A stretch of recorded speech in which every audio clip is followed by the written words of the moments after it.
C'était un jour qui était trop belle, nous t'ai rencontré. Si ça n'est pas dit ailleurs, c'est ça n'a pas dit ailleurs, oui. Fabiola, West Indies, Patrick Saint-Éloi. Salut, c'est Africanité, bienvenue à tous. Nous parlons des mondes créoles ce mois-ci, mais tous les mondes créoles, francophones. Nous allons aller dans la Caraïbe francophone. On va rendre hommage à Patrick Saint-Éloi, avec un jeune artiste, c'est la fine fleur de la sensation musique caraïbe francophone. Il s'appelle ici Kenenga. S'il n'a qu'à changer de nom, ce serait plus simple pour moi. Et juste derrière, là, c'est de la balle. Hein. C'est balistiquement parlant, c'est du très très lourd. Et musicalement, ça sonne très très bien. Ça s'appelle Wakanza. C'est des extraterrestres de la musique caraïbe francophone. Vous allez les découvrir sur scène, ça déchire. Wakanza, allez bien? Ça caille? Ensemble nous qu'est bien. Car vous frère moi, qui j'en c'est moi. On joue nouveau, rêver pour nous jeudi. Nous pas besoin aïe, pas besoin mauvais pitin. Tout ça nous blesse, mais lendemain. Venez avec nous, si mes pistes l'amour. Posez j'attends mon qui a souffert. Arrêtez papier, faut vous décider. Pas mon vase, pas ça qu'à monter. Ni mes lignes pour ça qui est garé. Attends l'obscurité. Et si vous parlez, levez et chantez. Ensemble nous qu'aimez. Je sais, on joue qui tombe nous. Vous et moi, nous qui arrivons loin, c'est l'amitié, l'amour qui aide nous à aller plus loin. Oh yeah, rien fait que c'est pas que nous. Yeah, yeah. Venez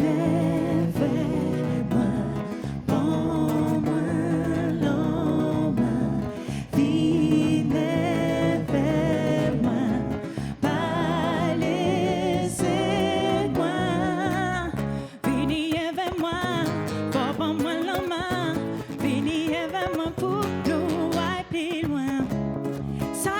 Maman, ça dit à papa, mes belles espoirs, bon je dis là, babi tu t'en nous pas en mais allons tous nous, tout ça nous fait c'est pas au bon chalet, venez avec nous, si mes pistes l'amour, osez j'attends mon qui a souffert, arrêtez papier, faut décider, pas bon va ça commenter. Dites mon béni, dis mamie béni. La force pour tout pays. Et si vous parlez, levez et chantez. Ensemble nous qu'aimez. Faut pas douter, vous et moi. Nous qui loin, c'est l'amitié, l'amour. Qui aide nous à aller plus loin. Plus loin, nous qui arrivons loin, plus loin.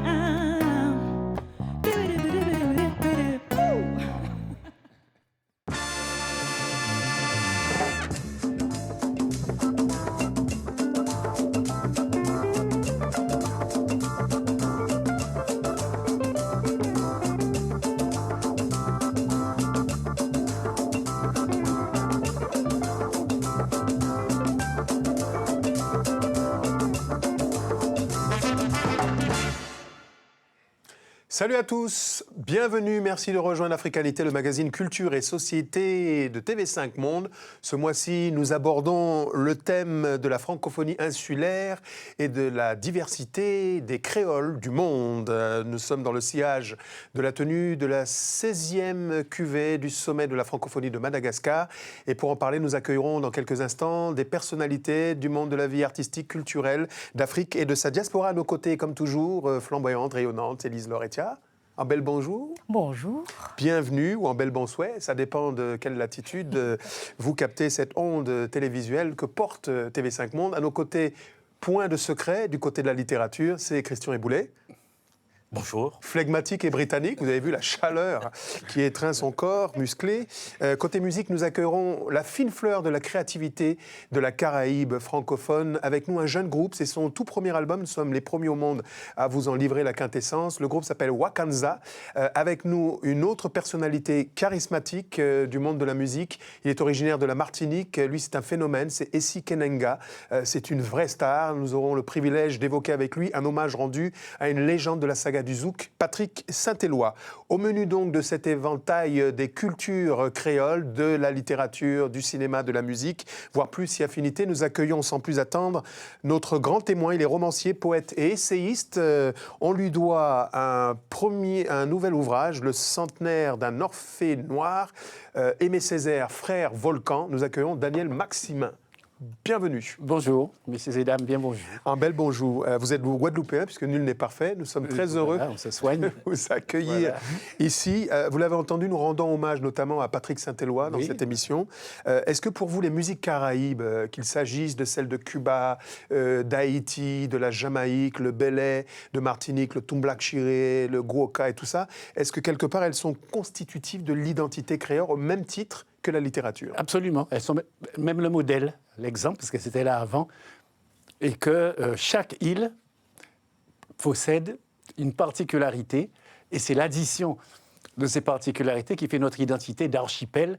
On est tous cousins, mais chacun dans ce qu'il fait particulièrement. Et chez nous, en Guadeloupe, par exemple, on ne peut pas faire un bal ou une soirée sans danser toutes les danses de la Caraïbe. Alors, votre carrière est particulièrement dense, nous aurons l'occasion d'y revenir, mais sans plus attendre, je vous propose de découvrir le portrait qu'Africanité a dressé de vous. Je suis né au pied de la Soufrière, c'est-à-dire le volcan de la Guadeloupe, qui est un peu ma deuxième mère. Ne t'accroche pas au soleil, demain, il sera de retour. Extrait du fameux recueil de poèmes L'invention de la désirade, ces mots sont de l'immense poète français Daniel Maximin. Une ode à la création, une invitation au voyage et à la vie. Et pour Daniel Maximin, tout a commencé ici, au pied de la Soufrière. Deuxième d'une fratrie de 7 enfants, Daniel Maximin naît à Saint-Claude, en Guadeloupe, dans les Antilles françaises, le 9 avril 1947. Ses parents, Fernel et Siméa, forment un foyer modeste, certes, mais ils tiennent à offrir à tous leurs enfants une éducation exemplaire. Ils s'installent donc à Paris en août 1960. Pour cette raison d'éducation et de culture, mes parents ont dit on va s'installer à Paris pendant quelques années. Et ils avaient dit 20 ans, parce que le dernier avait 1 an. Et ils ont dit il aura 21 ans. Nous sommes partis en août 60, mes parents sont rentrés en août 80. Et c'est ici, dans un appartement exigu du 226 de la rue des Pyrénées, dans le 20e arrondissement parisien, que la famille Maximin va recréer une petite Guadeloupe. La mère s'occupe de la maison, le père est fonctionnaire au ministère des Finances, tandis que les enfants vont à l'école.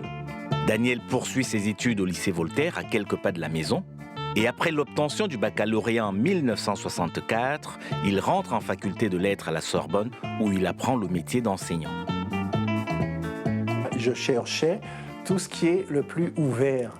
C'était mon obsession. Il fallait que je connaisse des choses sur le Vietnam, sur le Maghreb, sur les Antilles, la Caraïbe. Donc j'ai navigué dans le monde et dans le tiers-monde à travers mes études. Et surtout, et ça je tiens toujours à le dire, dès que je suis entré à la Sorbonne, je suis entré à Présence africaine. Parce qu'il suffisait de se descendre tout seul la pente, on se retrouve dans la rue des Écoles et au bout, il y a ce qu'on appelle la Sorbonne du tiers-monde. Et donc, c'est concomitant. Et là, évidemment, c'était l'ouverture la plus grande qu'on puisse imaginer. Jeune professeur passionné par son métier dans un lycée de la région parisienne, Daniel Maximin n'en oublie pas pour autant ses premières amours. Avec pudeur, il confesse avoir toujours fait de la poésie, pour faire parler tous ceux qui ne le peuvent pas, mais aussi pour faire connaître l'histoire, celle des Antilles françaises en particulier, où des résistants comme Louis Delgrès et Joseph Ignace ont combattu l'esclavage et son rétablissement au début du XIXe siècle. Son premier roman, L'Isolé Soleil, paraît aux éditions du Seuil en 1981. il additionne poésie, il additionne littérature romanesque, il additionne émissions de télévision prodigieuses, il additionne cette espèce de flair qu'il a pour pouvoir ici, en France métropolitaine, nous rechercher tout ce qui représente le visage de nos Outre-mer. À Paris, les éditions Présence africaine symbolisent le lieu où Daniel Maximin retrouve aujourd'hui encore les continents qui fondent son île et son identité. Ce fut sans doute aussi le cas pour l'immense Aimé Césaire qui assistait à la création de cette maison et avec lequel Daniel Maximin a entretenu 40 ans d'une amitié riche et féconde. De ce frère volcan, comme il l'appelle, Daniel Maximin a certainement hérité le goût de l'autre et des belles lettres. Sur tv5monde.com, vous pouvez réagir en créole ou en français, qui est la 5e langue la plus parlée dans le monde, à cette émission. Vous pouvez réagir, donner vos impressions et nous faire des suggestions, Lise-Laure. Alors Daniel Maximin, dans l'un de vos ouvrages, j'ai lu que vos parents vous surnommaient Foufou. Oui, le colibri. Voilà, pourquoi? Voilà. Parce que j'étais myope et je me cognais de toujours. Il a fallu attendre l'entrée à l'école pour qu'on voit que j'avais du mal à regarder le tableau qui était sur la gauche. On dit, mais tu vois pas. Et c'est comme ça. Mais avant, je me cognais, j'étais comme ça, j'étais très vif. Et donc voilà. Et donc c'est le colibri, pour moi, c'est un beau symbole de ce que je suis, c'est-à-dire l'oiseau feu qui descend du volcan feu et qui, malgré sa délicatesse et sa petitesse, a une espèce de puissance d'énergie incommensurable. C'est de tous les mammifères celui qui a le plus gros cœur. Alors restons dans l'enfance. Quand vous étiez enfant, vous dites que les étoiles pour vous chantaient. C'est tout simplement, encore une fois, à cause de la myopie. Puisque quand on est myope, les choses sont plus basses. Et les étoiles étaient assez bas, tout près, et scintillaient comme les choses de Noël pour quelqu'un qui est myope. Et en même temps, il y avait cette extraordinaire nuit antillaise qui démarre dès que le soleil se couche. C'est ces sons. Et donc, pour moi, c'était le rythme du scintillement des étoiles. Donc, pour moi, c'était le chant des étoiles. C'est comme ça qu'on devient poète grâce à la nature. Parlons de votre famille, parce que vous avez vécu dans une grande famille, où vous êtes tous retrouvés à Paris. Quels souvenirs vous gardez de cette époque? Le souvenir des familles nombreuses, c'est-à-dire que 7 îles différentes, les 7 enfants, des personnalités, 4 garçons, 5 garçons et 2 filles, et puis la diversité. Et en même temps, la solidarité. On est là ensemble. À la petite table, on est 10. Quand il n'y a personne, à la maison, on était 10. Papa, maman, grand-mère et les 7 enfants. Et il y avait toujours quelqu'un d'autre. Toujours des gens qui passaient, qui venaient des Antilles. Il y avait les jeunes étudiants qui étaient sans parents. Donc à Noël, on était 25 parce qu'on invitait les autres. Autrement dit, j'insiste beaucoup là-dessus, l'exil, ça n'existe pas. Il y a l'ex-île, la sortie de l'île, mais on amène l'île avec soi. À travers les générations, à travers les choses, à travers les souvenirs. Et donc, quelque part, ça n'était pas une disparition de la Guadeloupe, mais une intégration de la Guadeloupe dans le 20e arrondissement. Alors, je tiens un objet de tant de convoitise, paru aux éditions du Seuil. C'est votre dernier ouvrage, Aimé Césaire, Frère Volcan. C'est 40 ans de compagnonnage aux côtés du nègre fondamental. Vous diriez que c'est un mentor? Non, sûrement pas, c'est un frère. Mais vraiment, on y tient beaucoup. Si on a eu cette amitié, c'est parce que c'était ni un père, et moi, j'étais pas un fils. Des fils, des enfants, il en a plein. Et moi, un père, j'en avais un. Et donc, on était dans une espèce de fraternité, avec une différence d'âge, mais ça, c'est secondaire, et qui a fait que dès le début, moi, à 18 ans, comme je disais, à Présence africaine, on descend après son bac, et puis on commence à croiser des gens qui vous accueillent comme des frères. Quand on dit ces grands noms, Damas, Césaire, Senghor, Cheikh Anta Diop, on imagine, oulala, non. Je dis dans le livre que le mot qui était le plus souvent prononcé par ses aînés, c'était « faites votre part ». Vous n'êtes pas là pour copier sur nous. Faites votre part, nous on a à votre tour. Et du coup, c'est quelque chose qui, d'une part, faisait le lien direct avec eux. Et donc, on prenait en eux ce qu'on voulait de manière libre. C'était comme ça, la vie qui passait et qui se faisait. Revenons un petit peu à Présence africaine pour finir. Une maison dans laquelle vous avez rencontré le monde, et notamment l'Afrique. Comment est-ce que vous retrouvez pour la première fois le continent africain? C'est dans quel pays? Ça se passe où? À Dakar, au Sénégal, pour la première fois. Voilà, c'était quelque chose en 1975 sur le congrès des villes jumelées. Et pour moi, c'était très important puisque c'était un hommage à l'Afrique du Sud. Je vous propose, parce que c'est le parti pris pour lequel nous avons opté dans cette émission, d'évoquer la diversité des cultures créoles de l'espace francophone. Je vous invite à découvrir l'univers et l'expérience originale des Seychelles, où dans cet archipel, 3 langues cohabitent, le créole, le français et l'anglais. Aujourd'hui, l'archipel des Seychelles compte 93 000 habitants. En 1743, les Français prennent possession des lieux, mais dès le début du 19e siècle, les Anglais annexent ce territoire et imposent leur langue. La capitale est baptisée Victoria, en hommage à la reine. Le pays est indépendant depuis 1976. Il est membre du Commonwealth et de l'Organisation internationale de la francophonie. Aux Seychelles, la langue créole puise ses racines dans le vieux français pratiqué par les premiers colons.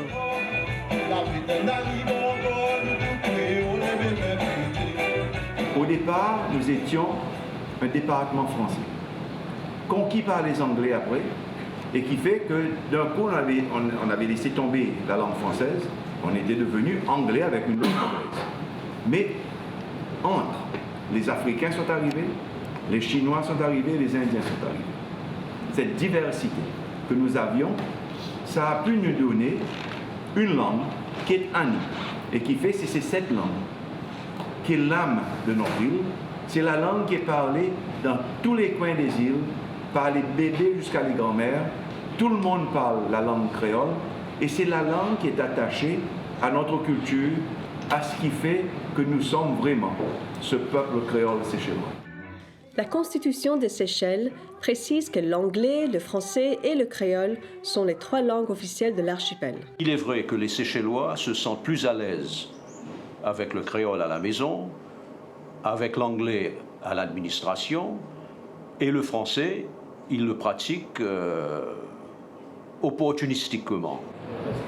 Les Français exercent encore aux Seychelles une influence importante sur le plan économique, culturel et touristique.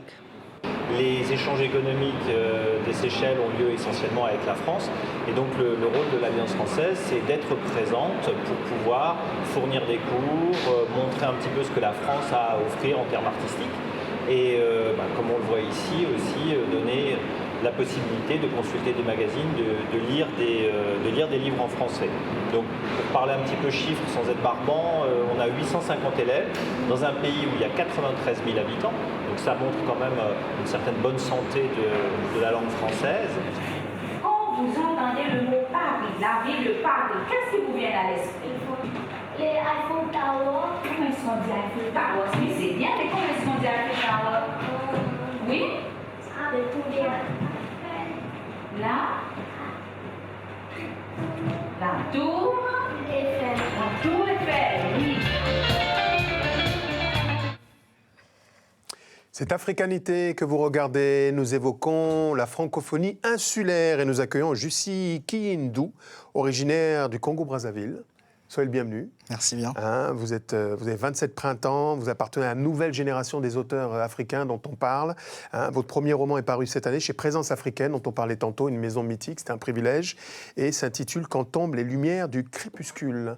Avec nous également Fatia Radjabou, vous êtes comorienne d'origine, agrégée d'économie et passionnée d'écriture. Vous enseignez en région parisienne, vous avez publié plusieurs ouvrages, également chez Présence africaine, notamment un recueil de poèmes et de nouvelles qui s'intitule « Je ne sais pas quoi faire de ma vie ». Alors il y a une question qui taraude l'esprit de nombreux auteurs, d'écrivains. Quel est le rapport qu'établissent les écrivains francophones avec la langue française? Certains parlent de guerre de langue, d'autres de butin de guerre. Daniel Maximin, est-ce que la question se pose en ces termes concernant? Non, elle se pose. Une langue, c'est un outil. Un outil, c'est pour construire, pour édifier, c'est pas pour détruire. Les armes, c'est pour détruire, c'est pour tuer. Jamais la littérature et l'écriture ne sont là pour tuer, ni non plus la musique. Les arts sont là pour faire vivre et donner de la vie et résister même parfois contre le malheur grâce à ça. Voilà, donc de ce point de vue-là, ce sont des outils et Un écrivain, c'est quelqu'un qui additionne tous les outils qui sont à sa disposition, par exemple le bilinguisme, le plurilinguisme, et qui ne peut pas être en guerre contre les langues qui sont les siennes. Alors ça, c'est une vision que d'autres ne partagent pas. Certains préconisent de s'affranchir des langues coloniales. Alors justement, Fatchar et Diabou, aux Comores, il y a 3 langues qui coexistent, un peu comme aux Seychelles, l'arabe, le comorien et le français. Est-ce que justement ces 3 langues influencent votre écriture ? Alors moi, je suis influencée énormément par le français, parce que c'est ma langue, j'allais dire, ma 2e langue maternelle, après la langue comorienne. Et également, c'est vrai que j'ai une culture arabe, parce que les Comores, effectivement, ont été influencés par l'arabe.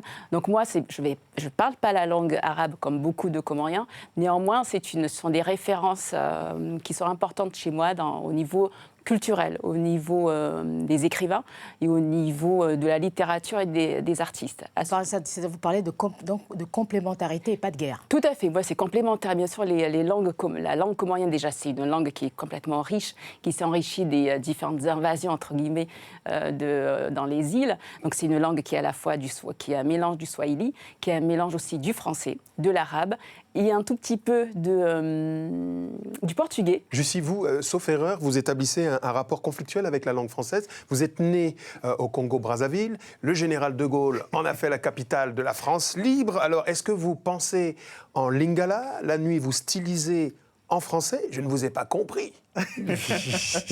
J'aurais tendance à dire que je fais un peu de tout ça. Je suis à la fois en conflit et en même temps, c'est une complémentarité. Pour m'expliquer, je voudrais juste poser une base. C'est que j'ai un père qui est inspecteur des douanes et une mère enseignante. Et à la maison, la langue pour parler, la langue courante, c'était le français. Et mes parents utilisaient l'autre langue, les langues du pays, que ce soit le lingala, le lari ou le kutuba, que pour nous disputer ou nous corriger. Alors pour nous, ces langues-là, on les associait obligatoirement à la chicotte. Et tout de suite, s'est posée pour nous la nécessité de grandir avec cette complémentarité-là, de se construire sur la base du français tel que les parents le concevaient, et en même temps, en cachette, essayer de faire le lien avec ces autres enfants du voisinage qui parlaient, eux, les langues locales. Est-ce que vous êtes prêt à relever un peu le défi d'écrire en langue nationale, un peu comme l'a fait Boubacar Boris Diop, qui lui écrit en Wolof, ou le Kenyan Wachongo, qui lui écrit en Kikuyu? Je m'y suis essayé. Donc, quand on les lumières du crépuscule, il y a des bribes de lingala qui apparaissent. Après, pour concevoir tout un roman, bien sûr, en lingala, je ne sais pas si je pourrais. Pour le moment, je ne sais pas encore si je pourrais. Je m'y tâte, j'y vais à tâtons et j'essaie de voir où est-ce que ça peut mener. Mais pour le moment, c'est vrai que ce serait une belle entreprise pour le coup, mais qui mériterait à être découvert en tâtonnement. Allez, pas à pas. C'est ça. Et moi, ça serait difficile parce que déjà, le chikomore, donc la langue comorienne, c'est pas une langue elle commence juste à être écrite. Donc ça serait, donc c'est pas évident parce qu'au départ, c'était plutôt une langue orale. Donc je pense que j'aurais de grosses difficultés, et d'autant plus que la langue que je maîtrise le plus jusqu'à présent, c'est surtout la langue française. Donc je pense que je vais continuer dans cette lancée avec la langue française, et on verra peut-être plus tard, mais là, c'est pas d'actualité. Alors, Daniel Maximin, vous, on l'a bien compris, pour la coexistence linguistique pacifique. Est-ce que le rapport de force n'existe cependant pas quand même lorsqu'il s'agit de la langue française, et lorsqu'il s'agit notamment de la reconnaissance des langues régionales, à l'instar du créole? Mais bien entendu, mais ça, c'est pas linguistique comme problème. Il est politique, il est social, il est économique. Tout est lié. Mais justement, ce qui se passe avec cette question, c'est pas un problème pour l'écriture, l'écrivain ou le musicien, parce que toutes les langues sont un travail dans lequel le musicien se bat à l'intérieur de la langue qui l'opprime, qui lui donne sa grammaire, quelle que soit la langue, y compris maternelle, et il doit créer, inventer à partir de ça. Autrement dit, un écrivain, nous tous les trois ici, nous sommes des traducteurs avant tout. Et le problème n'est donc pas quelle est la langue, comme s'il y aurait une langue qu'on nous impose, une langue qu'on choisit, une langue qui est facile. Vous disiez que c'est un outil, ça peut être un outil de domination. Lorsqu'on voit que dans les Antilles françaises, pour désigner certaines catégories de la population, on donnait des noms qui s'apparentaient aux animaux pour les désigner. Donc c'est un outil psychologique, pas politique. La langue, justement. Encore une fois, c'est pas la langue. Quand on donne à quelqu'un un nom d'animal, c'est du contenu qui est donné. C'est pas la langue qui transmet ça. Et lorsqu'on dit chabin, lorsqu'on dit mulâtre, etc., c'est bien la langue. Non, c'est pas linguistique. C'est ce qu'on met dedans, ce qu'on signifie. Que par exemple, plus on est clair, mieux c'est. Voilà. Ça, c'est quelque chose qui est dans une relation de supériorité, par exemple, de la colonisation dans l'esclavage. C'est pas linguistique. Ce qui compte, c'est ce que nous faisons de ce qu'on a fait de nous. Nous avons inventé le créole comme aujourd'hui la langue de nos identités de notre Caraïbe créole. Bon, alors retournons dans l'océan Indien. Vous voyez, et donc peu importe celui qui a donné le mot, peu importe ce qui se passait avant, on a conquis, et c'est en cela que c'est une conquête, mais c'est une conquête d'une arme, c'est une conquête d'un outil. Alors j'aimerais bien entendre Fathia et Jussi sur cette question. Qu'est-ce que vous pensez? Parce que par exemple, aux Comores, les jeunes aujourd'hui, ils veulent parler quoi? Comorien? Ils veulent parler plus français? C'est quoi là-bas? Alors aux Comores, c'est la spécificité, comme je vous dis, donc c'est une langue qui est parlée de manière générale dans les familles. La langue scolaire ou administrative, c'est le français. Et une langue qui commence à se développer, c'est la langue arabe. Néanmoins, beaucoup de jeunes commencent aussi à chercher à apprivoiser, parce qu'on essaie de l'écrire, le comorien, ce qui n'était pas dans le cas pendant plusieurs années, on ne le faisait pas. C'est-à-dire qu'il passe de langue orale à Tout langue, à fait, comme une au langue même écrite. statut que la langue française. Voilà. Donc il n'y a pas une dualité entre la langue comorienne et la langue française. C'est plutôt là, ce qui se joue maintenant, c'est plutôt une dualité. Il y a une dualité entre la langue française et la langue arabe dans cette île. Alors on en profite pour saluer toute la jeunesse du côté de Moroni et notamment le quartier Coulé de Lave. Message passé. Pour rebondir sur ce qui vient d'être dit, je dirais effectivement, j'irai dans ce sens-là. Au niveau du Congo, il n'y a pas du tout de rivalité avec le français. On l'acceptait depuis bien longtemps. Les jeunes parlent très bien français. Il y a tout un travail qui est accompli, qui est réalisé, qui est maintenu pour amener la langue orale vers un statut écrit. Eh bien, comme on dit au pays, Matando Mingi, ça veut dire merci. Merci à tous les deux. Merci. Alors, qu'en pensent les jeunes de ces enjeux liés à la langue? Je propose de revenir notamment sur la conférence des jeunes francophones et d'entendre le témoignage d'un jeune parlementaire malgache particulièrement actif, c'est Citrak. Dans le comité de rédaction de la déclaration, on vient de plusieurs pays. Il y a ceux qui viennent de l'Asie, de l'Océanie, mais ce qui nous cimente, c'est la langue. Et ça, c'est quelque chose de merveilleux. On partage ce qu'on vit grâce à la langue. Ça, c'est bien. La francophonie, donc, pour moi, c'est plus qu'une langue. Autrefois, c'était juste une langue, parce que si je veux passer les examens, il faut que je travaille la langue. Mais maintenant, je vois, grâce à ces expériences, que non, il faut voir au-delà de ça. C'est peut-être un facteur de paix, c'est tout et tout, comme le livre Ensemble. Africanité aborde le thème ce mois-ci de la francophonie insulaire. Vous pouvez réagir en langue créole malgache ou bien en français, qui est la 4e langue employée sur le net. Et réagir sur tous les réseaux sociaux, ainsi que sur tv5monde.com. Au moment où nous accueillons Gaëlle Octavia. Soyez la bienvenue. Vous êtes écrivaine, dramaturge, réalisatrice et artiste peintre. Voilà. D'autres choses ? Non, on va s'arrêter là. On va s'arrêter là. À nos côtés, Louis-Philippe d'Alembert, haïtien. Vous êtes un écrivain de renom dont la poésie vibrante a notamment, je dis notamment parce que vous avez été plusieurs fois salué, a été gratifié par un prix, celui de la poésie de la ville d'Angers. Quand on vient du pays premier qu'est Haïti, on ne peut que s'adresser à Daniel en pensant à ce patrimoine culturel francophone que vous défendez. Qu'est-ce qu'il contient, ce patrimoine ? Tout notre passé, tout l'héritage des résistances. C'est ça, c'est tout simplement ça. C'est-à-dire pas l'héritage des horreurs, des esclavages, des traites, mais l'héritage de ce que nous en avons fait, c'est-à-dire inventer des peuples, des cultures. Mais qu'est-ce que c'est qu'un peuple? Qu'est-ce qu'un Martiniquais, un Guadeloupéen, un Haïtien? C'est la culture. La différence entre nous, c'est les différences culturelles. Par exemple, les instruments de musique qui venaient d'Europe, on ne les a pas cassés. Une fois l'abolition, on a dit... on va faire notre identité à partir de ça. Et donc, le piano, violon, accordéon, souvenir d'Afrique, tambour, et puis on a bricolé. Au sens fort, bricoler, ça veut dire inventer. Pour bricoler, il faut être libre, il faut être dans l'espérance et il faut être dans la création. Je vais poser la question à Gaël. J'imagine la consolidation de ce patrimoine est essentielle. Alors, où placez-vous le curseur? Est-ce que c'est du côté de ce qu'on appelait la créolisation ouverte qui est chère à Édouard Glissant et qui débouche sur le tout monde, ou bien du côté de la créolité de Barnabé Chamoiseau, Confiant, qui, elle, fait de la Caraïbe la matrice essentielle et, j'allais dire, la quintessence? Question difficile. Je pense que quand on crée, on ne se pose pas forcément toutes ces questions. C'est-à-dire qu'on crée à partir de ce qu'on est. Moi, je suis martiniquaise, donc je suis traversée par une enfance, par des références culturelles, par effectivement une lumière dans laquelle j'ai grandi, des images, une société qui m'a inspirée, des musiques, etc. Donc tout ça, effectivement, traverse ce que j'écris. Quand j'écris, je ne me dis pas je vais faire ma martiniquaise ou je vais écrire comme un écrivain martiniquais. Ça n'aurait pas de sens. Alors, Louis-Philippe d'Alembert, vous récusez l'appellation écrivain francophone. Pourquoi ? Non, parce que ce n'est pas que je récuse au départ, c'est le mot francophonie qui me gêne. C'est-à-dire que je n'arrive pas encore à comprendre ce que ça signifie exactement, ce que ça veut dire. Et j'ai l'impression que pendant longtemps, il y a eu, pour ce qu'on appelle les écrivains francophones, un département à part. Comme si les écrivains dits français, qui sont nés en France hexagonale, n'étaient pas eux-mêmes aussi des francophones. Donc pour moi, c'est un écrivain, il se trouve que j'écris en français, mais j'écris aussi en créole.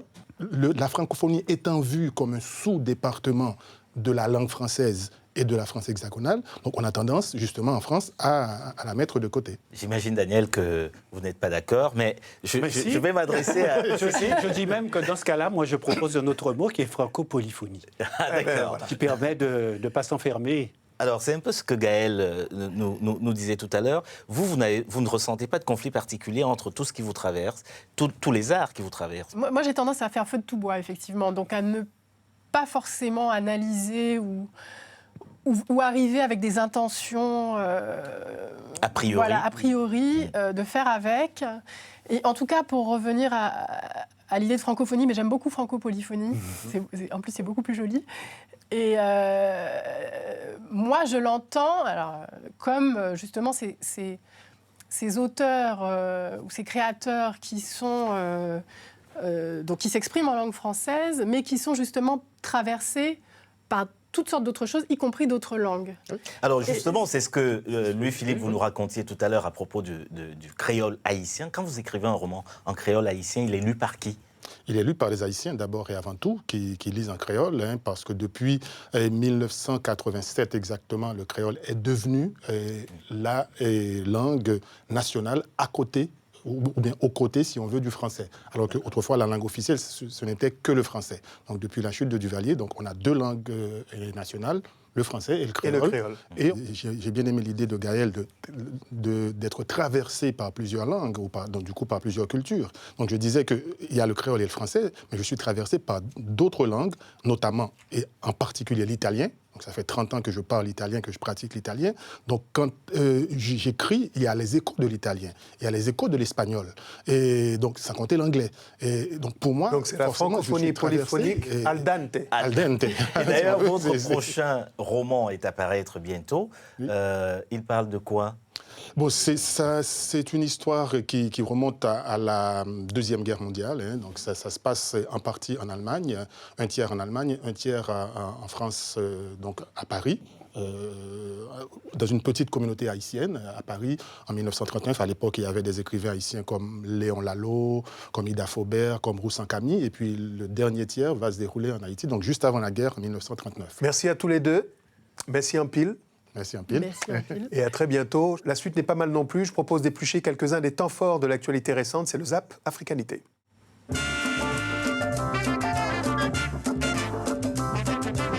Saka osaki no saka, elibiti utatape olepe, isu osaki no jana, jona wa mene, yole baba ndipsi.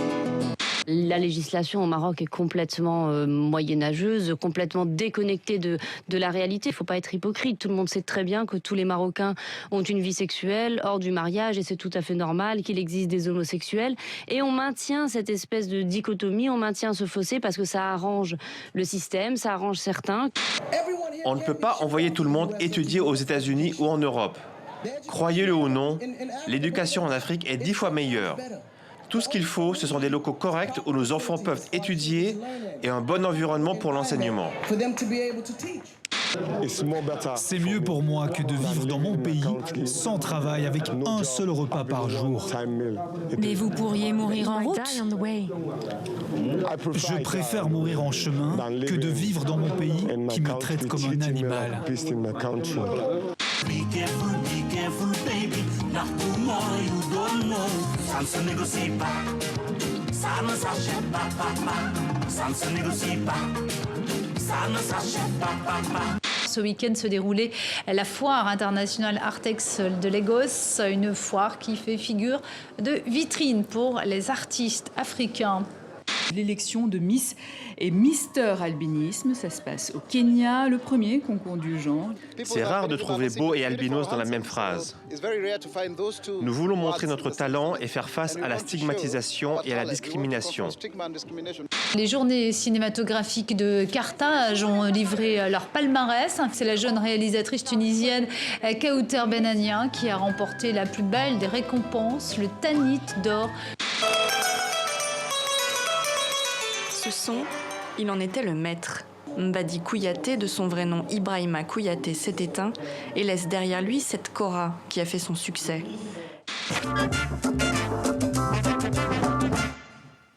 Cette africanité que vous regardez, nous reparlons des mondes créoles dans quelques instants, mais nous nous offrons pour l'heure une carte blanche en accueillant Biram Da Habib. Bonjour. Bonjour, monsieur. Bienvenue sur ce plateau. Vous êtes l'une des figures emblématiques et politiques de la lutte contre l'esclavage dans votre pays, en Mauritanie. Vous avez fondé en 2008 l'IRA, qui est l'initiative pour la résurgence du mouvement abolitionniste dans ce pays. Vous avez été emprisonné à plusieurs reprises. Vous avez reçu en 2013 le prix des droits de l'homme des Nations Unies. En 2014, l'année suivante, vous vous êtes présenté au premier tour des élections présidentielles mauritaniennes et vous avez obtenu 8% des suffrages. Vous êtes actuellement en Europe, vous faites le tour de quelques capitales pour alerter l'opinion publique et la sensibiliser, l'opinion publique internationale, à cette situation qui est votre cause. Alors, vous avez des mots assez durs pour qualifier la situation que vivent les Noirs en Mauritanie. Vous parlez presque d'apartheid en Afrique de l'Ouest, un apartheid qui, selon vous, est complice, enfin, apartheid pour lequel les dirigeants africains sont complices. Oui, les mots sont durs à la hauteur de la dureté de ce que nous vivons. Nous, les personnes d'ascendance africaine en Mauritanie, nous, la communauté servile de Mauritanie qui fait plus de 50% de la population mauritanienne. Et ce que nous vivons, c'est à l'image de ce que vit la diaspora, toute la diaspora noire dans le monde arabo-musulman. Toute la diaspora issue de la traite orientale, de la traite arabo-musulmane. Une traite qui a été, hélas, sacrifiée par les pères fondateurs des luttes anticolonialistes, des luttes anti-impérialistes, des luttes anti-esclavage, des luttes anti-apartheid africaines qui ont préféré verser dans une solidarité confessionnelle, une solidarité continentale, une solidarité tiers-mondiste avec les esclavagistes qui ne sont pas blancs, qui ne sont pas européens, qui ne sont pas américains, mais qui sont des esclavagistes africains, des esclavagistes arabes. Alors, il faut préciser qu'en Mauritanie, il y a 3 grands groupes de population. Il y a les arabo-berbères, ou ceux qui se revendiquent comme tels, les Maures qui sont blancs. Il y a ce qu'on appelle les négro-mauritaniens, un terme que moi je n'aime pas beaucoup, mais des populations noires qui comportent les Soninké, les Peuls et les Wolofs. Et puis il y a les Haratines qui sont soit des esclaves, soit des descendants d'esclaves. Et ces 3 grands groupes de population constituent des pourcentages qui sont un tabou en Mauritanie. Vous disiez 50%, dont 50% ce sont les Haratines, les descendants d'esclaves, et puis entre 20 et 30 pour les 2 autres groupes. Il fallait le préciser pour ceux qui ne connaissent pas, parce que tout le monde n'est pas féru de réalité mauritanienne. C'est-à-dire qu'en plus de ces précisions, ce qui nous intéresse, c'est que vous donniez des faits. On a parlé d'emprisonnement, d'assassinat. Quels sont les faits ? Bon, je voudrais dire d'abord par rapport à votre question que la démographie est un enjeu de pouvoir en Mauritanie. Parce que la minorité arabo-berbère qui a hérité le pouvoir du colonisateur français, un colonisateur français qui a été complice de l'esclavage et qui a maintenu l'esclavage arabo-berbère contre les Noirs en Mauritanie, bien qu'il a éradiqué l'esclavage interafricain, internoir.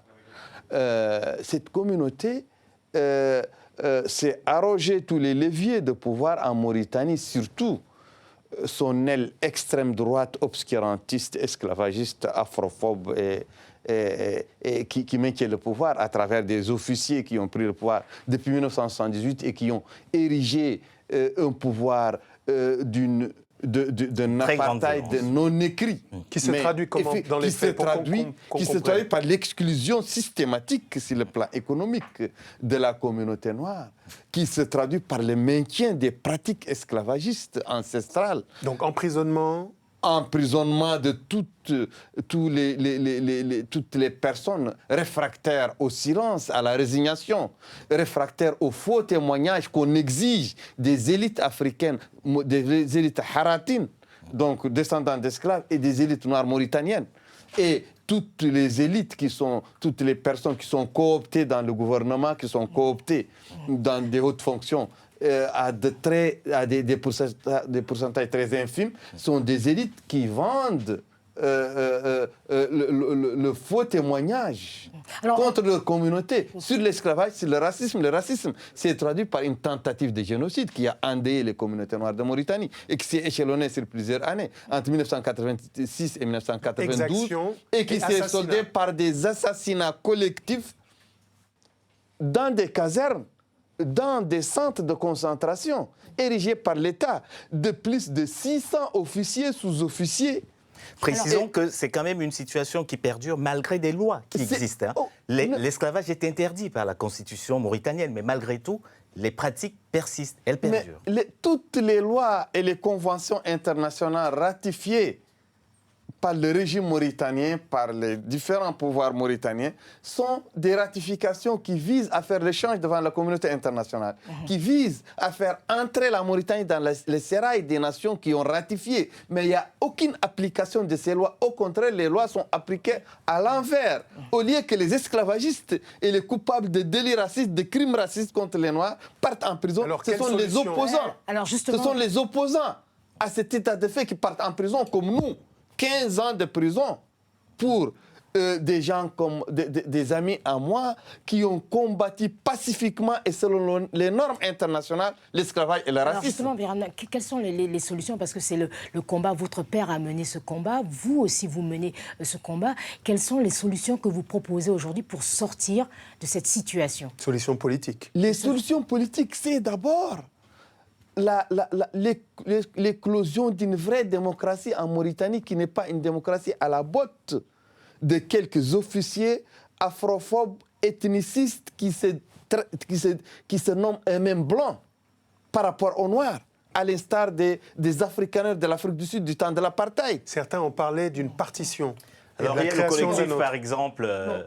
Le collectif Touche pas à ma nationalité, qui lui appelle à l'irrédentisme, à l'indépendance du Sud de la Mauritanie. Mais ça, ce sont des propos irréalistes, ce sont des propos qui ne sont pas respectueux.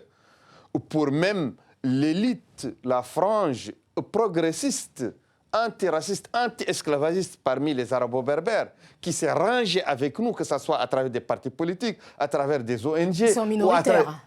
Mais ils sont minoritaires, mais ils font partie de la communauté dominante. Et ils recusent ce système de domination, ce système anti-noir, ce système de racisme. Daniel Maximin, vous avez été membre du comité d'organisation de la commémoration du 150e anniversaire de l'abolition de l'esclavage. Je précise quand même qu'on ne peut pas mettre sur le même niveau la traite négrière et l'esclavage moderne. Vous avez certainement un mot en résonance à ce que vous venez d'entendre. Eh bien, par exemple, quand je coordonnais la célébration du 150e anniversaire de cette libération contre l'esclavage de 1848, nous avons immédiatement, en même temps, travaillé et célébré le travail qui luttait contre ce qu'on appelle l'esclavage moderne. et en particulier dans ces pays comme la Mauritanie. Y compris l'esclavage qui pouvait exister en France même. On a vu ça, il y a eu des exemples, des procès et tout ça. Ceci pour dire que se battre contre l'esclavage, ça ne s'arrête pas à son esclavage à soi, mais c'est contre le principe même. Et que vous disiez, quelle solution? Ce n'est pas les Mauritaniens entre eux ou les esclaves mauritaniens qui sont seuls maîtres de la solution, c'est nous tous. Un dernier mot sur votre combat et sur le message que vous voudriez faire passer. Notre combat d'abord n'est pas un combat contre nous. Chez nous, ce qui existe, c'est aussi l'esclavage traditionnel. Donc ce n'est pas de l'esclavage moderne qui est conjoncturel, qui frappe une personne parce qu'il a perdu ses papiers. L'esclavage aujourd'hui. Voilà, c'est ce qui se passe chez nous. Oui. Et nous pensons que l'esclavage en Mauritanie, il faut le traiter dans le cadre d'une action commune multiethnique en Mauritanie qui consiste à faire ranger toutes les personnes anti-esclavagistes, tous les mouvements anti-esclavagistes mauritaniens, qu'ils soient d'origine arabo-berbère, d'origine aratine, d'origine polar, soninké, wolof, pour lutter une lutte commune avec une jonction avec la communauté internationale. Et il faut que les partenaires de la Mauritanie respectent leurs valeurs. Le message est passé. Merci beaucoup, Biram Da Abid. C'est difficile de faire une transition pour parler dans la suite de ce que nous venons d'évoquer, de culture, encore que tout se trouve dans la culture. C'est le cinéma, on peut tourner une page cinématographique? Oui, je vais vous parler d'un documentaire de Rokhaya Diallo que beaucoup d'entre nous connaissent, qui est donc une militante. Elle a mené une enquête à Miami, à Washington, à New York, sur l'immigration noire, savoir d'où venait cette immigration. Alors majoritairement, c'est de Jamaïque et de Haïti. Voilà, exactement. Et les États-Unis, dont on parle beaucoup avec l'arrivée de Donald Trump, mais là, c'est plutôt sur cette immigration noire. Comment a-t-elle contribué aussi, elle, au succès des Américains? C'est ce qu'elle nous explique. Je vous propose tout de suite de voir un extrait de ce documentaire. De nombreuses figures ayant œuvré pour l'émancipation des Noirs sont d'origine caribéenne. Comme le Jamaïcain Marcus Garvey, considéré comme le fondateur du panafricanisme et dont le père du militant Malcolm X était un adepte. Premier acteur noir américain ayant obtenu un Oscar en 1964, Sidney Poitier est aussi citoyen des Bahamas, dont sa famille est originaire. Son ami, l'artiste et activiste Harry Belafonte, est quant à lui né de parents martiniquais et jamaïcains. L'incontournable peintre Jean-Michel Basquiat était originaire d'Haïti.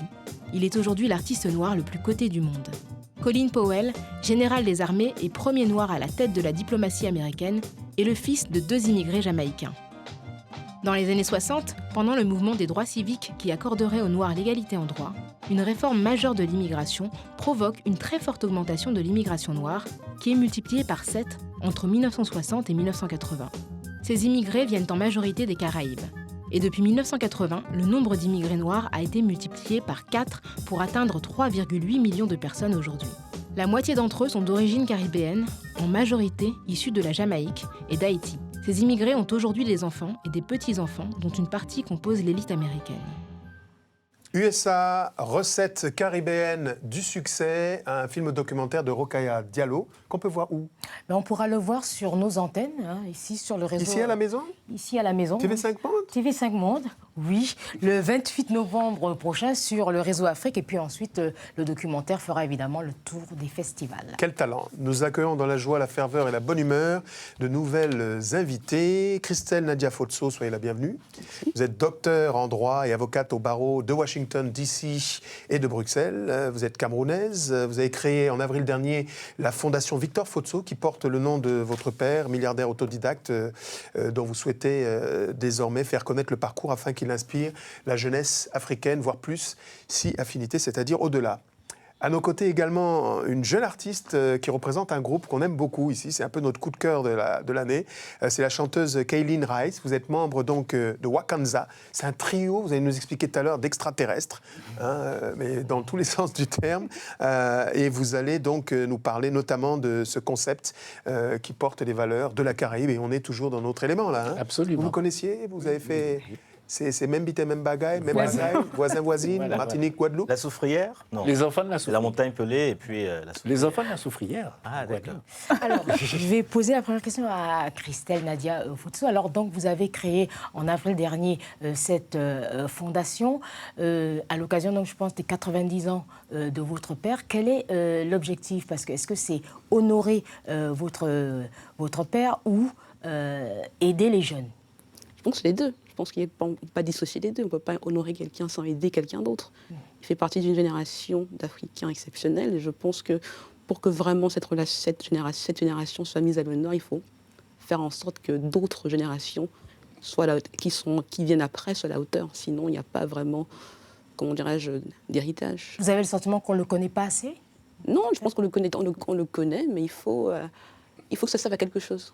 Je pense que ça ne sert à rien qu'on dise juste Futso et qu'immédiatement on parle que de lui au passé. Je pense qu'il y a un présent qui est encore très... Et le présent, c'est quoi aujourd'hui La fondation, justement. Qui fait quoi exactement? Il y a un prix, j'ai vu, mais ça concerne qui? Quels acteurs? Pour quels objectifs? Ça concerne uniquement les entrepreneurs qui auront des activités dans nos trois domaines d'activité, à savoir la culture, l'entrepreneuriat et l'éducation. Donc on prendra les meilleurs, on trouvera des gens qui font des choses remarquables. Je pense que sur le continent... Un petit peu partout sur le continent. Absolument. Il y a des choses qui sont très très très belles. Pas seulement sur le continent, mais parce que je pense que les Africains sont partout, même aux États-Unis, même en Europe. Et je pense que le but est de faire justement en sorte que leurs activités soient mises en lumière. Donc c'est pour ça qu'on a créé ce prix. Modus operandi, c'est-à-dire que c'est un appui en dotation, c'est un suivi, c'est... Écoutez, ce sera tout cela. On décidera, ce sera au cas par cas. Je refuse de... je pense que les besoins ne sont pas les mêmes. Donc, par rapport à qui aura le premier prix? Le premier prix, ce sera l'année prochaine. On essaiera vraiment de répondre aux besoins de la personne en question. Alors, c'est une personnalité incroyable, autodidacte, qui est un capitaine d'industrie pour ceux qui le découvrent. Monsieur Victor Futso, qui a engendré des générations entières, qui a illuminé le cœur des gens. Est-ce que la culture, parce que nous avons des artilleurs de la culture ici, la culture est un vecteur essentiel de ce que vous allez promouvoir autour de la Fondation? Absolument. Et quel type d'art? Non, on ne différencie pas. Étant donné que je suis écrivain, je pense que la culture, pour mon père, est essentielle. Je pense que c'est ça qui fait qu'il est... Il n'a pas fait d'études, comme vous le disiez. Mon dépit de cela, il est arrivé où il est. Je pense que si on arrive à faire ça sans avoir bien d'études, ça veut dire qu'on... Ce sera un travail de mécénat. Absolument. Donc, pas juste ça. Parce que je pense que de mon père, ce que je prends, c'est que si on veut réussir dans la vie, il ne faut pas avoir peur d'apprendre. De savoir d'aller à la rencontre des autres. Mon père n'a jamais eu peur d'aller à la rencontre des autres. Aller à la rencontre des autres, c'est exactement ce que Kaylin a fait, parce qu'en fait, vous avez créé un groupe qui est un collectif de talents, c'est-à-dire que la plupart de ceux qui vous accompagnent autour de cette formation, vous jouez pour les plus grands, pour Cassa, vous faites des choses avec Gad Elmaleh, vous tournez avec Tania Saint-Val, etc. Et vous êtes érigé en collectif musical pour assembler vos talents, c'est ça? Oui, complètement. Alors... on vient de Pulsar-Tanzania, cette planète qui met en avant l'art sous toutes ses formes. Et on a eu l'occasion, une fois arrivé sur quelle galaxie? C'est une planète extraterrestre. À des millions d'années-lumière d'ici. D'accord. Mais voilà, l'art est très, très, très important. Et en arrivant sur la planète Terre, nos missions respectives et quelquefois collectives étaient de participer avec d'autres artistes. Voilà, et la vôtre, quelle est votre mission particulière, vous? Alors moi, c'est plutôt le chant. Voilà, et j'accompagne différentes personnes, différents artistes. Eh ben, on croyait que c'était juste pour nous, le chant. Oui, aussi. C'est pour tout le monde, pour tous ceux qui veulent. Alors justement, je propose de découvrir un pan entier de l'univers de ce qui campe cette salve, qui pour nous est la nouvelle scène francophone, qui va gravir des échelons, on l'espère, sans cesse grandissant. C'est Wakanza, regardez.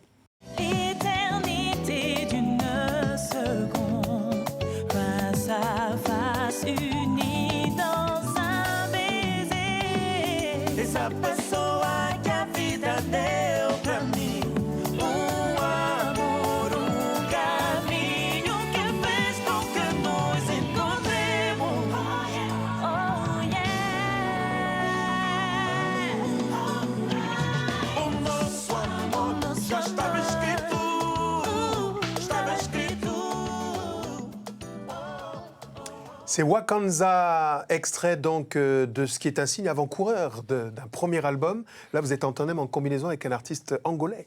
Exactement, Yuri Dacunia, oui. Ça veut dire que l'Afrique fait partie de vos sensibilités, d'approche, d'écoute? Il n'y a aucune limite, et bien au contraire, je pense qu'il y a une source qui est là, qui est latente tout le temps, voilà. En tout cas, on vous souhaite bonne chance. Vous restez évidemment avec nous tout au long de cette émission. Je propose d'accueillir quelqu'un que vous connaissez très très bien, parce que c'est une légende. Malgré son jeune âge, c'est quelqu'un qui représente vraiment la Caraïbe avec dignité. Il est auteur, compositeur et interprète. Ses influences, c'est le dancehall. Depuis, allez, on va dire, les années 2000, ses albums enchantent littéralement la jeunesse, et pas seulement. La jeunesse, c'est un état d'esprit, au-delà de la Caraïbe. Ses concerts, Olympia et Cigale se sont joués, eh bien, on peut le dire, à guichet fermé, ça n'arrive pas tous les jours, donc on le signifie encore. Merci de faire du bruit du côté de chez vous pour accueillir Easy Kenenga. Yeah, bonsoir, bonjour. Alors là, c'est vraiment la francophonie, Caraïbe, créole. Est-ce que la Cour d'Or?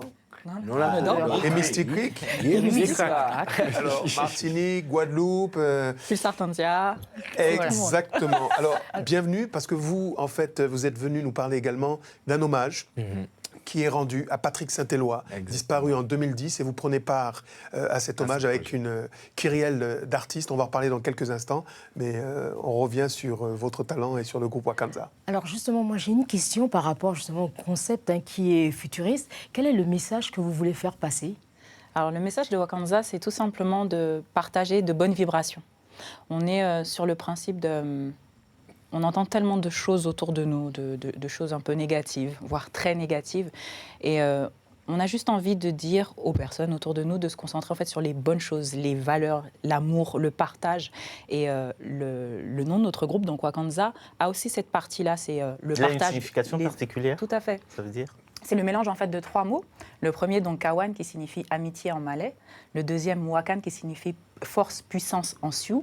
Et donc il y a une fête aussi dont on a entendu parler qui s'appelle le Kwanzaa, qui est en fait la fête du travailler les uns pour les autres, les uns avec les autres, mettre en commun, avancer pour une cause commune, pour voilà, aller de l'avant. C'est le fait de rassembler. Contrepétrie qui vous... Vous voyez comment c'est un héritage du patrimoine antillais, parce que moi je dis, nous, notre île, c'est 4 continents pour faire une île.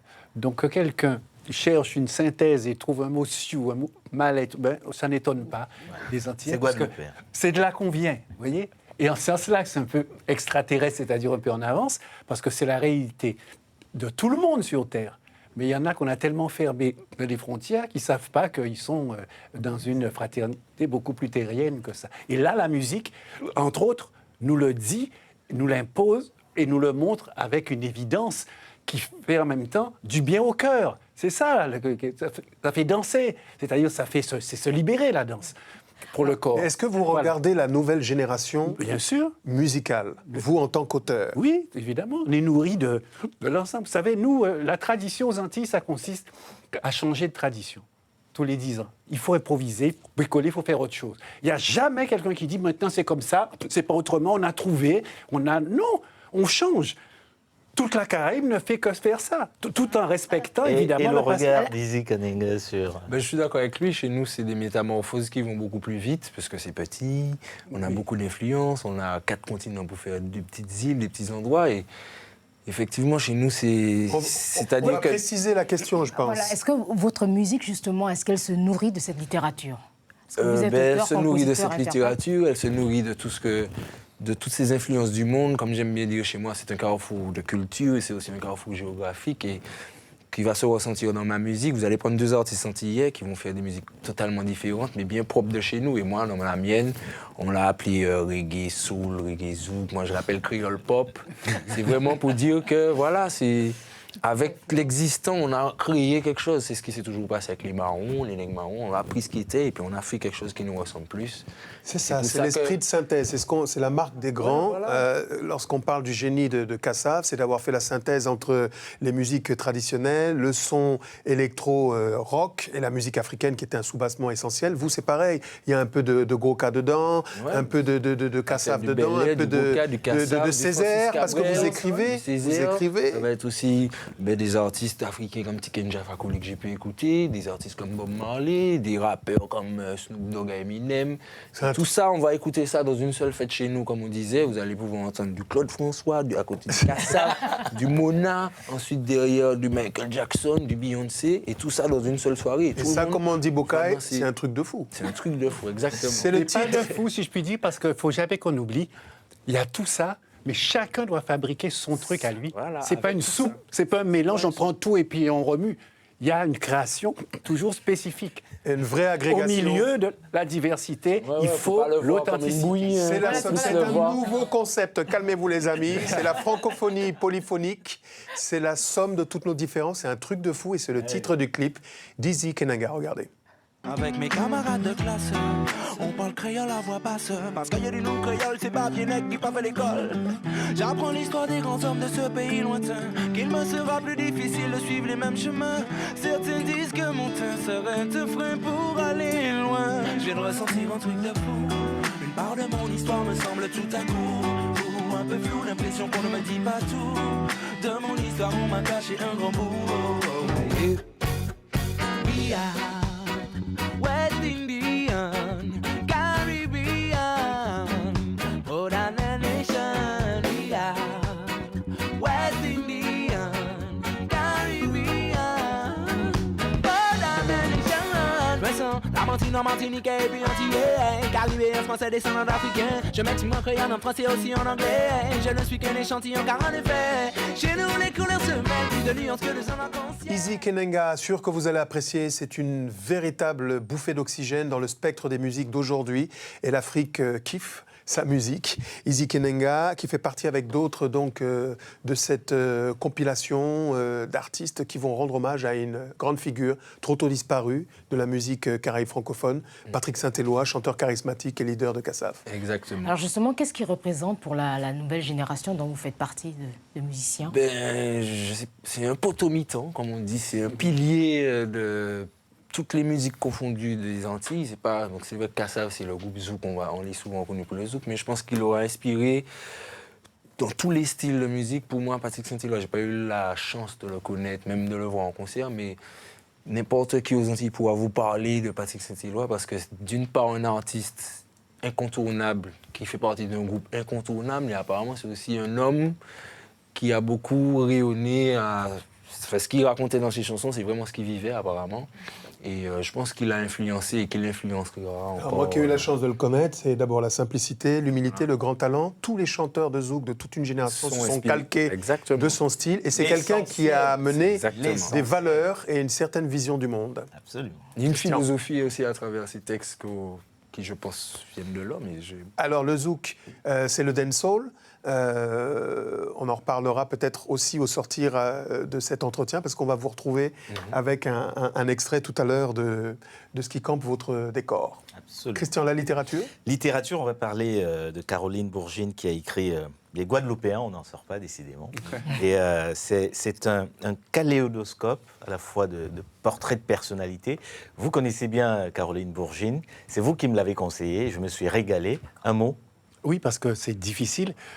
C'est tellement riche, n'est-ce pas, avec nos 4 continents pour une île, mais on le voit là, puisque là, c'est une collection qui est fondée sur des entretiens avec un certain nombre de personnalités, connues ou pas connues, et donc on entre dans la Guadeloupe profonde et on découvre en effet l'extrême richesse avec quelqu'un qui vient du Congo, directement, je veux dire, après l'esclavage, les Indiens, des Syriens, et tout ça, c'est les Guadeloupéens. Kaoukera, voilà.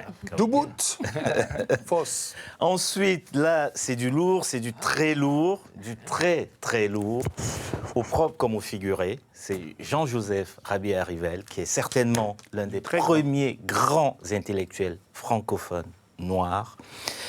Il est malgache, il est né malgache en 1903, il s'est suicidé en 1937. C'était un génie. On n'a pas assez de temps pour lire ce qu'il écrit comme poésie. C'est d'une profondeur absolue.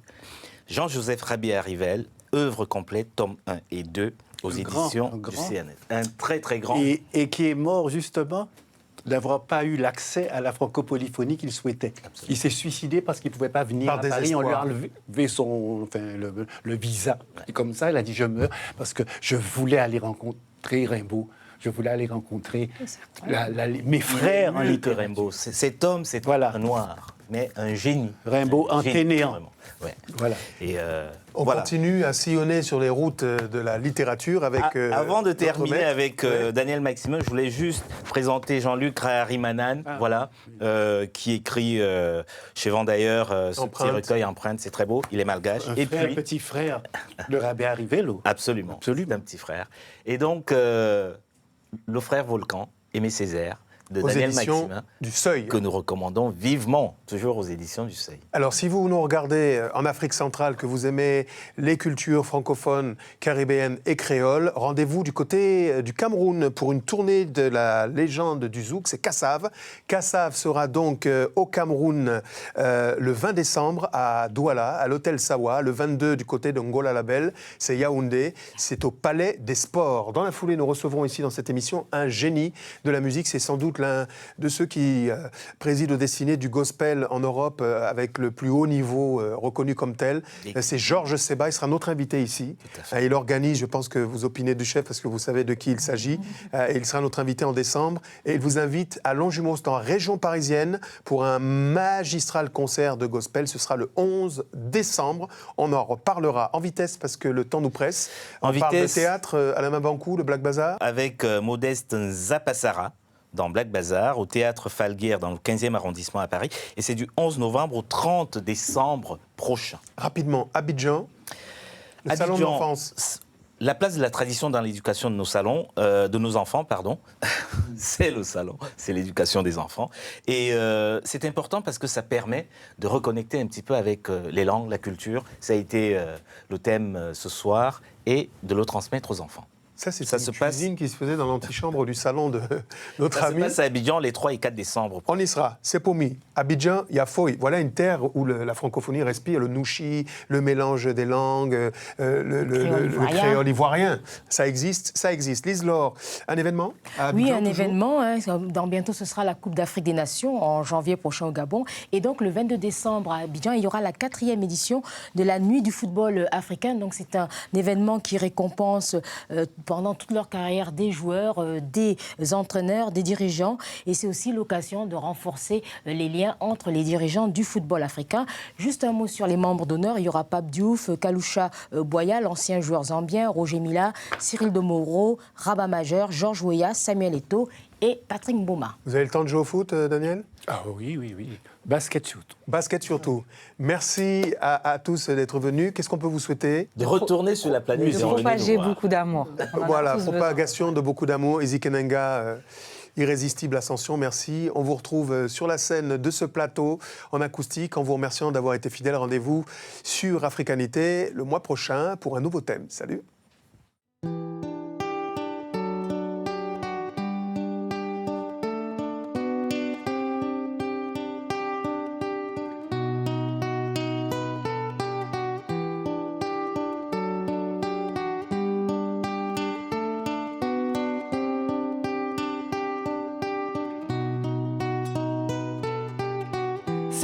Soleil qui a éclairé dans l'univers assis la terre et qui a guidonné nous. C'est même la pluie qui a pleuré, qui a béni, qui a osé, ça qui voulait planter l'amour. Mais nous pas inventé rien, tout ça déjà là avant. Les autant de tambour masse, car même pas loin arrivé.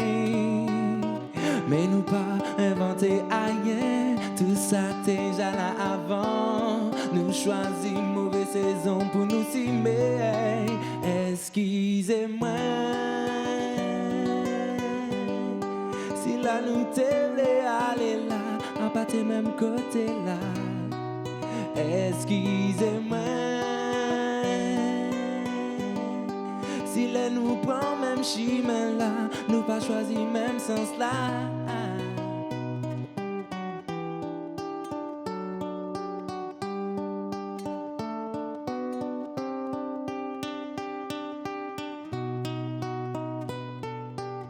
C'est même bijou qu'a enrichi pour amuser assis la terre et qui a égaré nous.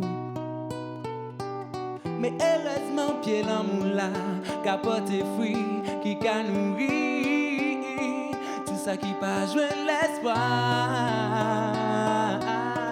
Mais nous pas inventé rien, tout ça déjà là avant. Les autant de tambour masse, car même pas loin arrivé. Mais nous pas inventé rien, tout ça déjà là avant. Nous choisissons mauvaise saison pour nous si mais excusez-moi. Si les nous prend même chemin là, nous pas choisi même sens là. Excusez-moi. Si là nous t'aimons aller là, à partir même côté là. Excusez-moi. Si là nous t'aimons aller là, à partir même côté là. Excusez-moi. Si là nous choisissons même à partir même côté là. Pas juger ça, condamner ça, ni des moments la vie c'est comme ça, pas flipper si ça. Pas juger ça, condamner ça, ni des moments la vie c'est comme ça, pas flipper si ça, pas flipper si ça.